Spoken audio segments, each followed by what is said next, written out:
My family's been excluding me from every family vacation for over a decade. They went nuts when I took an all-expense-paid vacation, without them. So I'm 28, and my family has this thing where they do these big trips every year. Last year, they went to Hawaii for 2 weeks. The year before that, Europe for 3 weeks. They've got this group chat called Family Adventures where they plan everything. My mom, dad, my sister Katie, my brother Josh, and Josh's wife Mariana. I'm not in the chat. I found out about Hawaii when my mom posted pictures on Facebook with the caption, "Perfect family vacation." Someone commented asking where I was, and she replied, "Oh, she had to work." I didn't have to work. Nobody told me about the trip. This has been happening since I was 16. They went to Disney World when I was 17 and told me the day before that there wasn't room in the hotel. They went on a cruise when I was 21 and said they forgot to book my ticket. Every single time they have some excuse. "We thought you were busy with school. You don't like boats anyway." Katie really needed sister time with mom. But here's the thing. My dad's sister, Aunt Rita, she noticed. She started inviting me to everything her family did.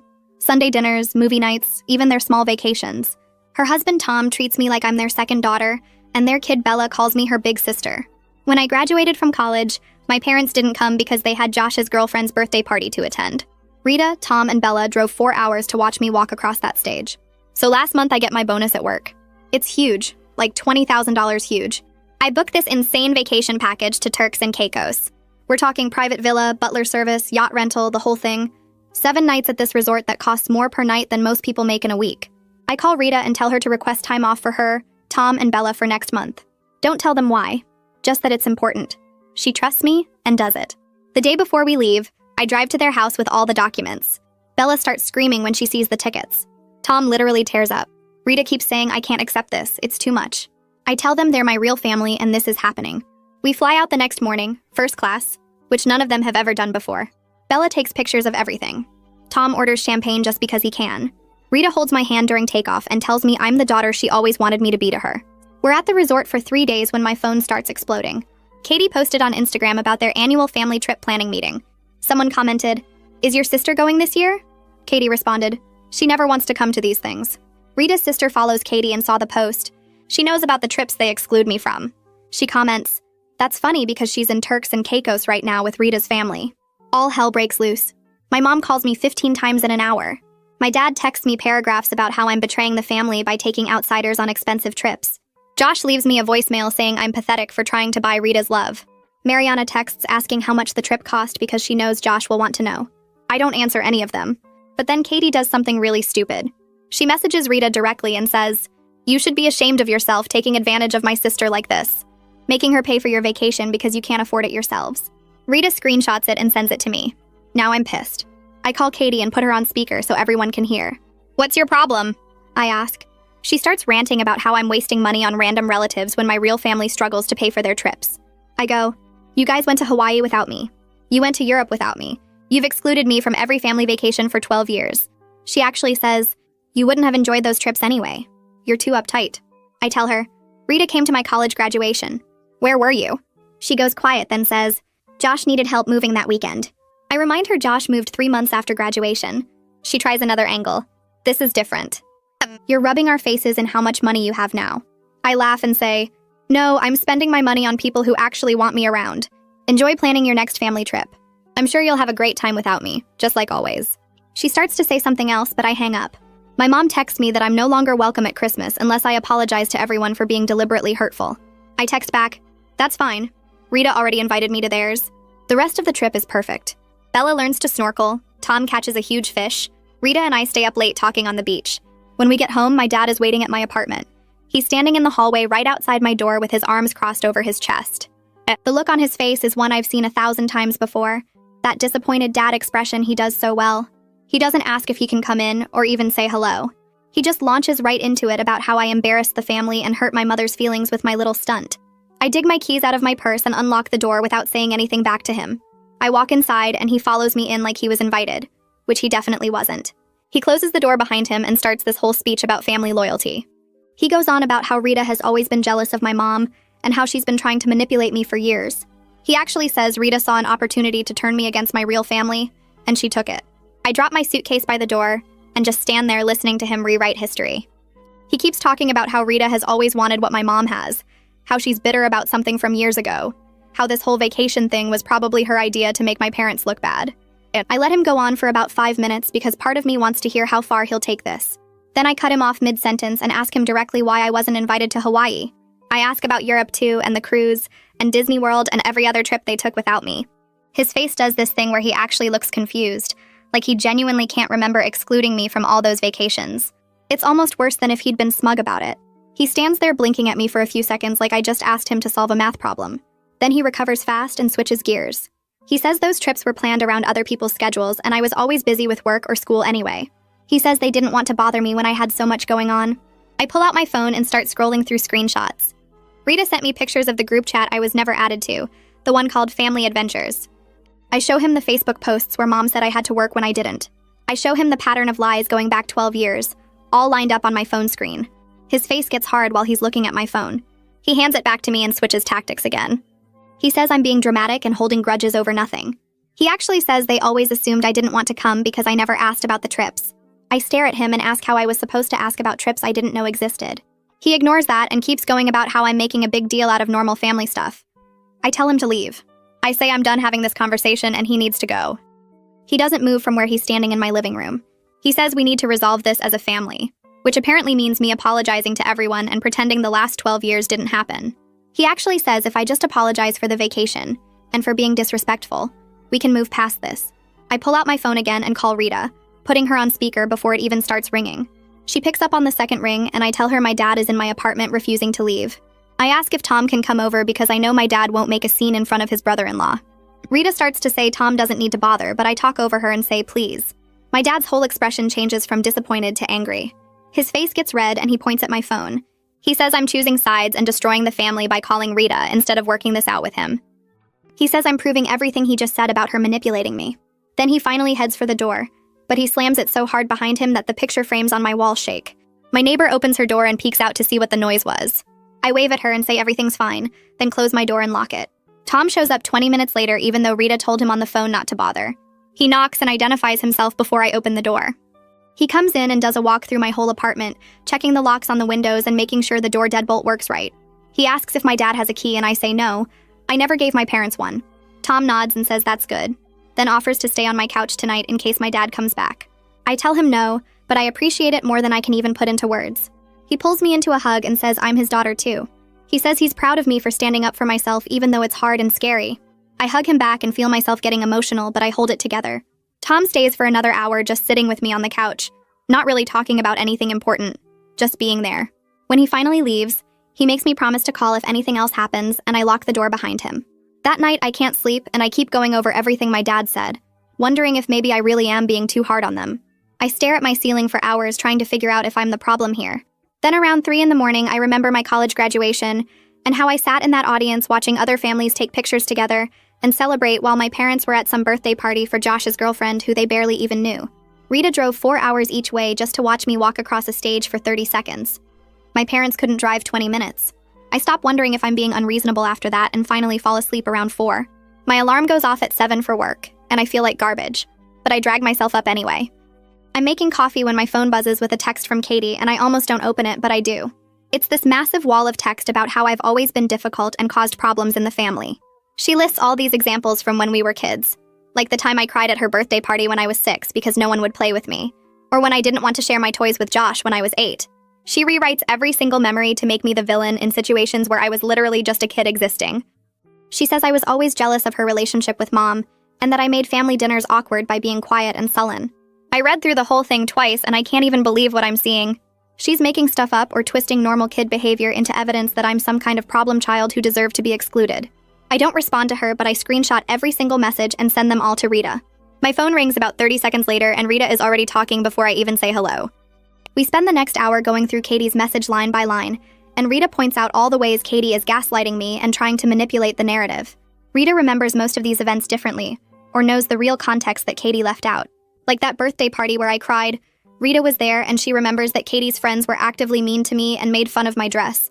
The toy thing with Josh happened right after he broke my favorite doll on purpose, and my parents made me apologize to him.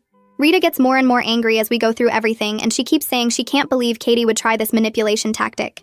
She tells me this is classic scapegoat behavior where one family member gets blamed for everything, so the others don't have to look at their own actions. Rita mentions that her sister saw more comments on Katie's Instagram post about the family trip planning, and apparently extended family members are weighing in now. Some of them are defending me and saying they always wondered why I was never at family events. Rita says one cousin commented asking why I wasn't in the family group chat, and another aunt said she thought it was weird that I missed so many holidays. This is apparently making my parents really angry because now people are asking uncomfortable questions instead of just accepting whatever excuse my mom gives. Rita sounds almost happy about it, which makes me feel less guilty for causing drama. We finally hang up and I'm running late for work, but I feel better knowing Rita sees exactly what Katie is trying to do. I'm at my desk for maybe 2 hours when my phone rings and it's my dad's number. I almost don't answer, but something makes me pick up and it's my mom crying. She's using my dad's phone because I've been ignoring her calls from her own number. She's sobbing about how I've turned the whole family against them, and how relatives are asking her why they were excluded me, and she doesn't know what to say. She keeps saying I'm making them look like bad parents and that I'm being cruel by not defending them to extended family. I let her talk for a minute and then I tell her that I didn't turn anyone against them. They did that themselves by lying about me for 12 years. She starts to argue and say they never lied. They just didn't want to burden me with trips I wouldn't enjoy. I tell her that's a lie too, and I hang up before she can say anything else. For the first time since this whole thing started, I don't feel crazy for being hurt by their behavior. That afternoon, Josh leaves me a voicemail, and I can tell immediately that my parents wrote a script for him because he sounds like he's reading.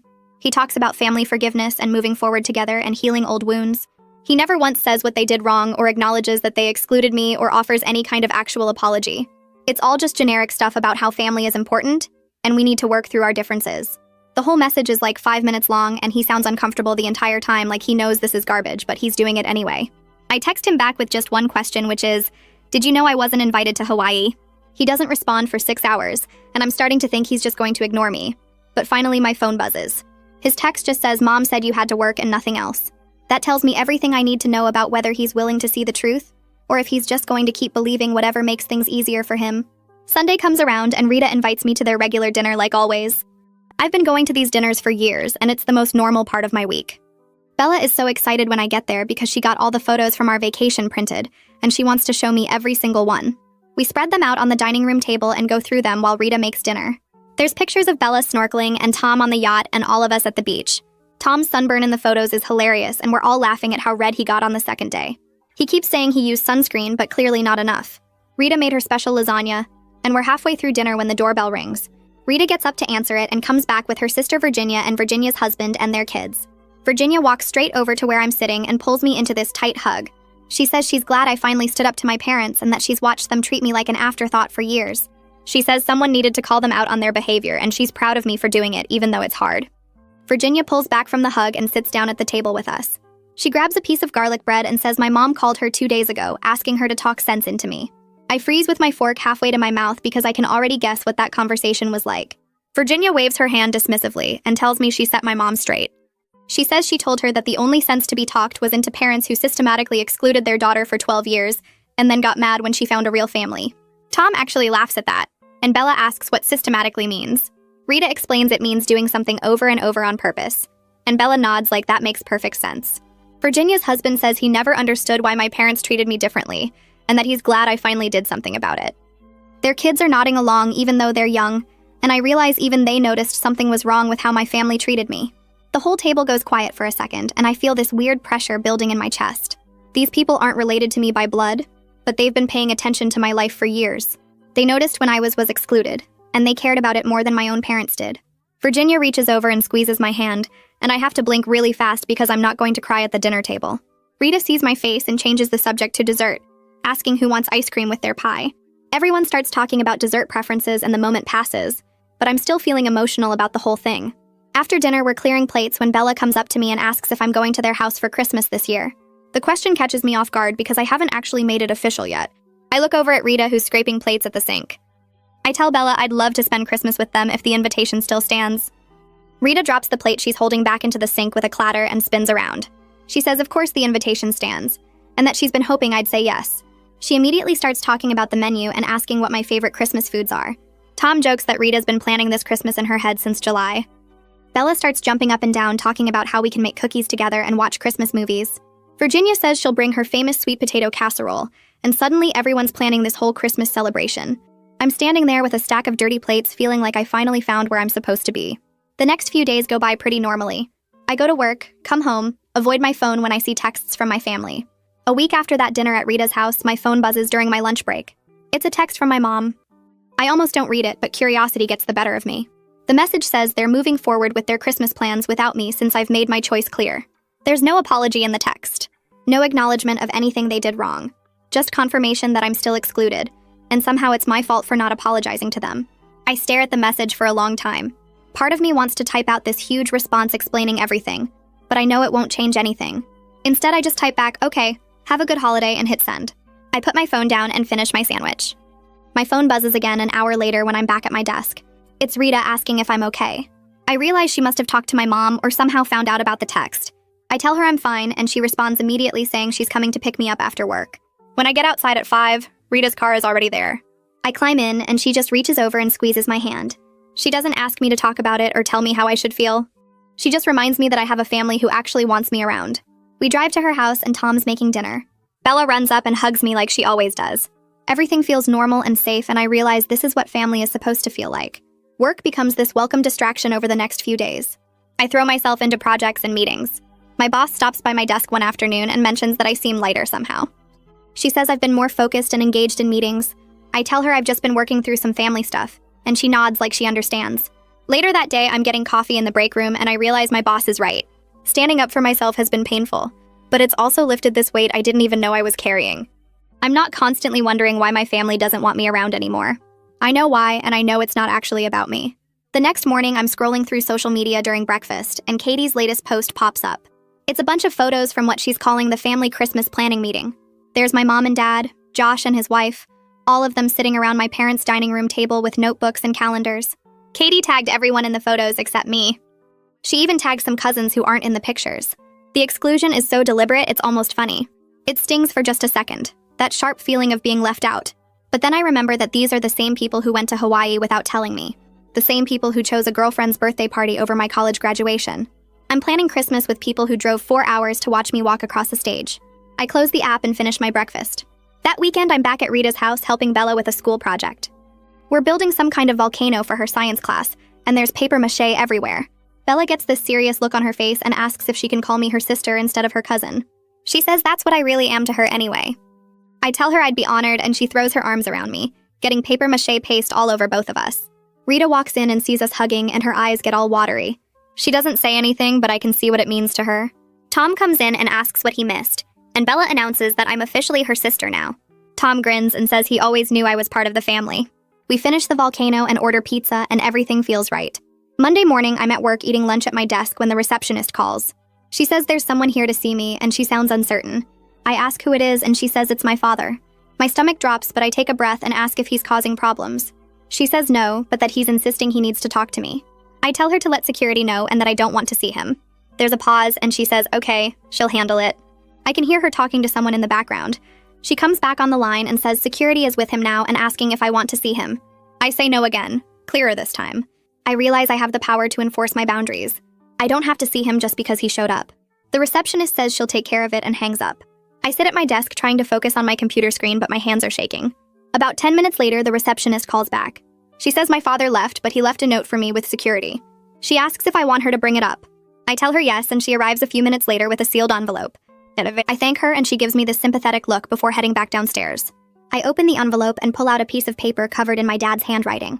The first line says I'm breaking my mother's heart and destroying the family. I don't read the rest. I fold the paper back up, walk to the break room, and throw it in the trash. I'm done accepting blame for their choices. That weekend, Tom calls and asks if I want to go fishing with him on Saturday morning. He says he usually goes alone, but thought I might like to come along. I've never been fishing in my life, but I tell him yes right away. Something about the invitation feels important. Like he's showing me I'm part of his regular life now, not just the big vacation moments. Saturday morning, I meet him at the lake at 6 in the morning. It's cold and foggy, and I'm wearing clothes Rita lent me because I don't own anything appropriate for fishing. Tom hands me a thermos of coffee and doesn't make fun of my borrowed gear. We get the boat loaded and head out onto the water. The lake is quiet except for the sound of the motor and a few birds calling to each other. Tom cuts the engine and we drift for a while before he starts setting up the fishing rods. He shows me how to cast, his hands guiding mine through the motion. He's patient when I mess up and tangle the line. He just untangles it and tells me to try again. We sit in comfortable silence for a long time, just the sound of water lapping against the boat. Then Tom starts telling me stories about when Rita and my dad were kids. He talks about how they used to build forts in the woods behind their house and how Rita always let my dad be the leader even though she was older. He mentioned summer trips to their grandparents' farm and how my dad would get jealous when their parents praised Rita for being responsible. Tom says my dad was always competitive with Rita, always trying to prove he was just as good or better. He says their parents favored Rita because she was calmer and more helpful, and my dad never really got over that. Tom looks at me and suggests that maybe my parents excluded me because I reminded them of Rita. Or maybe because they saw how much Rita loved me and it triggered something in my dad. The observation hits me hard because it actually makes perfect sense. Katie looks exactly like my mom with the same blonde hair and sharp features. Josh acts like my dad, competitive and always needing to be the center of attention. But everyone has always told me I'm just like Rita, calm and thoughtful and good at listening. Maybe that's exactly why they pushed me away. Maybe every time they looked at me, they saw my dad's sister instead of their daughter. I sit with that realization while Tom reels in a fish. He doesn't push me to talk about it, just keeps fishing and telling stories. We stay out on the lake until noon and I catch 2 fish and Tom catches 5. On the drive back, he tells me we should do this again next month. Thanksgiving comes and I spend it at Rita's house. Virginia and her husband and kids show up around noon with 3 pies and a huge bowl of mashed potatoes. The house is full of noise and laughter and the smell of turkey. Rita starts a new tradition where we go around the table and everyone says what they're grateful for. When it's my turn, I say I'm grateful for family who chooses to show up. Bella immediately adds that she's grateful I'm her sister now. Rita starts crying happy tears right into her mashed potatoes and has to excuse herself to get tissues. Tom squeezes my hand under the table. Virginia's kids talk about being grateful for video games and pie and everyone laughs. The whole day feels easy and natural. No one walking on eggshells or worrying about being forgotten. I'm not anxiously checking my phone waiting for a text that never comes. I'm just here, fully present, with people who actually want me around. Later that evening when I'm home, Virginia texts me a screenshot. My mom sent a group text to the extended family talking about how hard the holiday is when family members abandon their roots and forget where they came from. The message is clearly about me without mentioning my name. Virginia says she wanted me to see it, but that I shouldn't let it ruin my day. The weird thing is I'm not even angry when I read it. I just feel sad for my mom that she spent Thanksgiving crafting guilt trip messages instead of enjoying her family.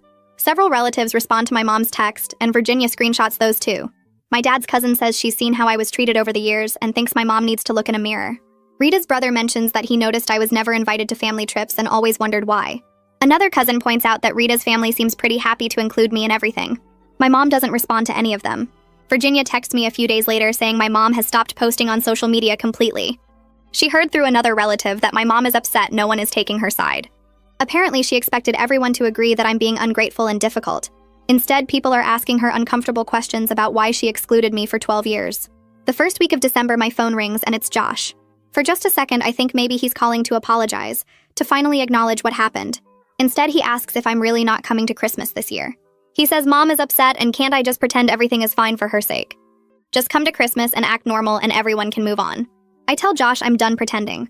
I spent 12 years pretending it didn't hurt to be excluded from every family vacation and every important event. I pretended it was okay that they went to Hawaii without telling me. I pretended it didn't matter that they chose a girlfriend's birthday over my college graduation. I won't spend one more day pretending any of it was acceptable. Josh says I'm being selfish and making everything about me. He says Mom is struggling and I should be the bigger person. I hang up on him and finally understand that he will never see me as anything but the problem. He'll never admit that they did anything wrong. To him, I'm just difficult and ungrateful, and nothing I say will change that view. I text Rita and tell her about the call. She responds immediately saying their loss is her gain, and that she's already planning Christmas dinner with me in mind. A few days later, Rita picks me up for Christmas shopping, and we head to the big mall across town. Bella bounces in the back seat talking about what she wants to get for her dad, and showing us her list written in purple marker. The mall is packed with holiday shoppers, and every store has decorations and music playing. We start in the toy section looking for something for Bella's friend from the school. Rita and I are laughing about a ridiculous stuffed animal that sings when Bella suddenly grabs my hand and points across the aisle. My mom is standing near the checkout area holding a shopping bag. She looks right at us, and I see her face change. For just a second, I think maybe she'll come over or at least wave.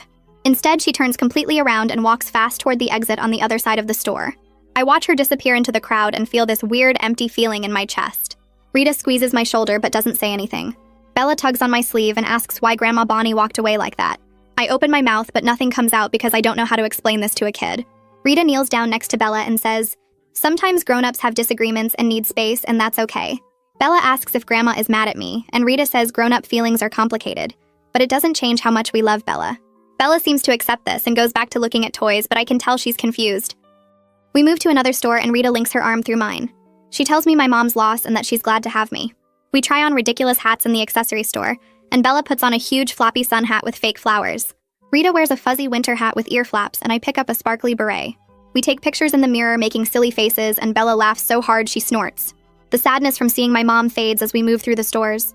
We stop at the food court and get hot chocolate piled high with whipped cream. Bella gets chocolate on her nose, and Rita uses a napkin to wipe it off. This is what family is supposed to feel like. No one is checking their phone to see if someone else texted. No one is making plans without me. We're just here together having fun. Rita and I split a giant pretzel, and Bella tells us about her school play. We spend 2 hours going from the store to the store, and my feet hurt, but I don't care. I find a beautiful scarf for Rita in deep blue that matches her eyes. For Tom, I get a fancy fishing lure set he mentioned wanting months ago. For Bella, I find this art kit with every color marker and special paper for drawing. I also grab a nice candle set for Virginia and her husband because they've been so supportive. Rita tries to peek in my shopping bags, but I hide them and tell her no, spoiling the surprise. We pass a jewelry store, and Bella presses her face against the window looking at sparkly necklaces. Rita and I exchange a look, and we go inside. I let Bella pick out a simple silver bracelet with a heart charm. The clerk wraps it up, and Bella carries the small bag like it's treasure. On the drive home, Bella falls asleep in the back seat, hugging her shopping bags. Rita reaches over and holds my hand. She tells me she's proud of me for handling the situation with my mom with grace. I don't feel very graceful, but I appreciate her saying it. 3 days before Christmas, my phone buzzes with a text from Mariana. I stare at her name on my screen for a full minute before opening it. She says she's sorry for not speaking up over the years. She writes that she always thought the exclusion was wrong, but didn't want to cause problems with Josh's family. She says she should have said something and that she regrets staying quiet. I read the message 3 times trying to figure out how I feel about it. Part of me wants to be angry, but mostly I just feel tired. I text back that I appreciate her apology, but staying silent made her complicit. I tell her that watching something wrong happen and doing nothing is still a choice. She responds right away saying she accepts that and understands if I don't want a relationship with her. She just wanted me to know she sees the truth now. I put my phone down and don't respond again. It's something I guess, but it doesn't change 12 years of silence. Christmas Eve at Rita's house smells like sugar and cinnamon. Bella drags me into the kitchen where cookie dough is already spread across the counter. We spend the afternoon cutting out shapes and decorating them with colored frosting. Tom builds a fire in the living room and the whole house feels warm. Rita teaches me her mom's recipe for cinnamon rolls that we'll bake in the morning. She shows me how to roll the dough just right and tells me stories about making these with her mom when she was little. We watch old Christmas movies, and Bella insists on making hot chocolate from scratch with real cocoa powder. She stirs the pot carefully while Rita supervises. Tom brings in more wood for the fire and settles into his chair with a book. I curl up on the couch with a blanket, and Bella snuggles next to me. The TV plays some old movie about a kid wanting a BB gun, but I'm barely paying attention. I'm just soaking in this feeling of being exactly where I'm supposed to be. Around 10, Bella starts yawning, and Rita sends her up to brush her teeth. I help clean up the kitchen, and Rita hugs me tight before I head upstairs. I sleep in the guest room, which Rita now calls my room. She's hung photos on the walls, including several from our Turks and Caicos trip. There's one of all 4 of us on the beach at sunset, and another of Bella and me snorkeling. My favorite is a candid shot of Rita and me laughing at dinner. I change into pajamas and climb into bed. The sheets smell like lavender, and the room is quiet except for the house settling. I fall asleep feeling completely at peace. Christmas morning, Bella bursts into my room at 7, jumping on the bed. She's wearing reindeer pajamas and her hair is sticking up everywhere. I follow her downstairs where Tom already has coffee brewing and Rita is pulling the cinnamon rolls from the oven.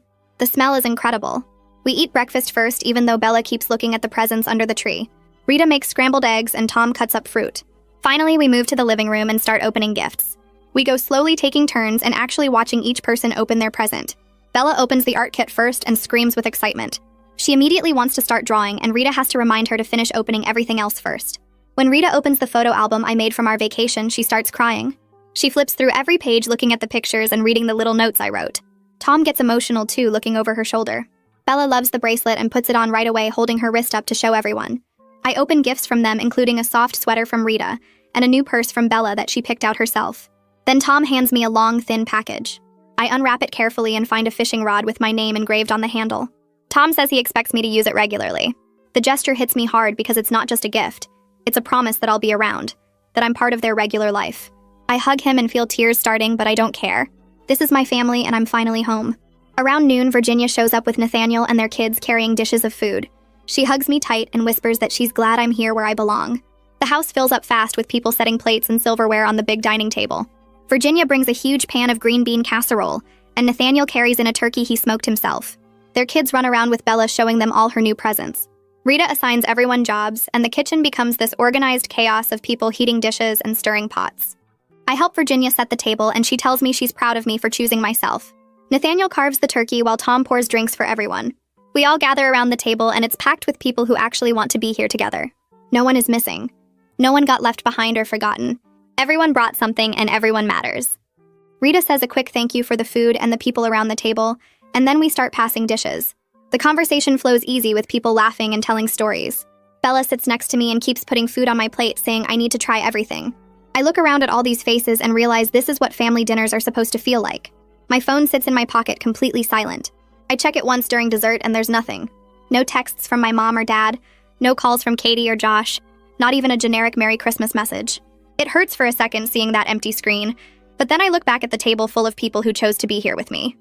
My biological family is somewhere having their own Christmas, and they're fine without me. They're probably not even thinking about me right now. That realization settles into my chest, heavy and painful, but also clear. They're more interested in being right than having a relationship with me. They'd rather exclude me and defend their choice than admit they were wrong or try to fix things. The silence from my phone tells me everything I need to know about where I stand with them. After dinner, everyone helps clean up, and then we move to the living room for coffee and more dessert. Rita pulls me aside into the hallway while everyone else is distracted. She hands me a small wrapped box and tells me to open it now. Inside is a silver key on a simple keychain. There's a note tucked under it that says, "You always have a home here," in Rita's handwriting.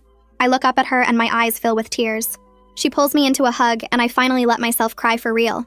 Not sad crying exactly, but this release of everything I've been holding. All the years of being left out and making excuses for them and wondering what was wrong with me. All of it comes out while Rita holds me and rubs my back. She tells me I'm her daughter in every way that matters, and this house is my home whenever I need it. I cry harder because I've wanted to hear those words my whole life. When I finally stop crying, my face is blotchy and my eyes are swollen, but I feel lighter somehow. Like I've been carrying this weight for 12 years and I finally put it down. Rita wipes my face with her sleeve and we go back to join everyone else. No one asks why my eyes are red. They just make room for me on the couch and hand me a cup of coffee. A week later, Rita throws a New Year's Eve party and invites all their friends. The house fills up with couples and families I've never met before. A woman named Sarah introduces herself and says she's heard so much about me. She mentions that Rita talks about her second daughter all the time. Another couple comes over and the husband says Rita showed them pictures from our vacation, and it looked amazing. I meet person after person who knows stories about me. They know about my college graduation and how Rita drove 4 hours to be there. They know about Sunday dinners and movie nights.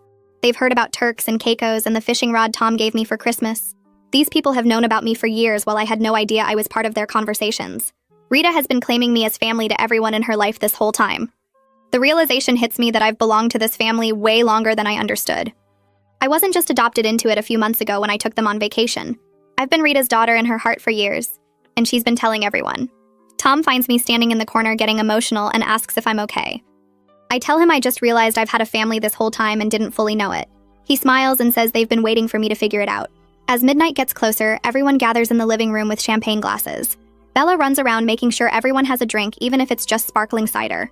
Tom turns on the TV to watch the ball drop in Times Square. Everyone counts down together, and at midnight we all cheer and toast.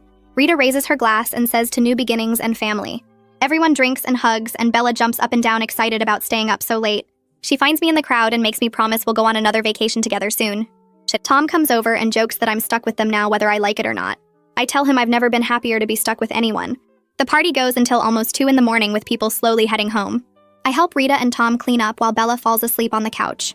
When the house is finally quiet, Rita hugs me goodnight and I drive home feeling full in a way I never have before. In January, a letter arrives from my parents' lawyer. My hands shake opening it because I expect something mean or hostile. Instead, it's just business paperwork about a family trust my grandmother set up years ago. The letter is professional and distant, explaining that they need my signature on some documents to finalize the distribution. There's no personal message from my parents.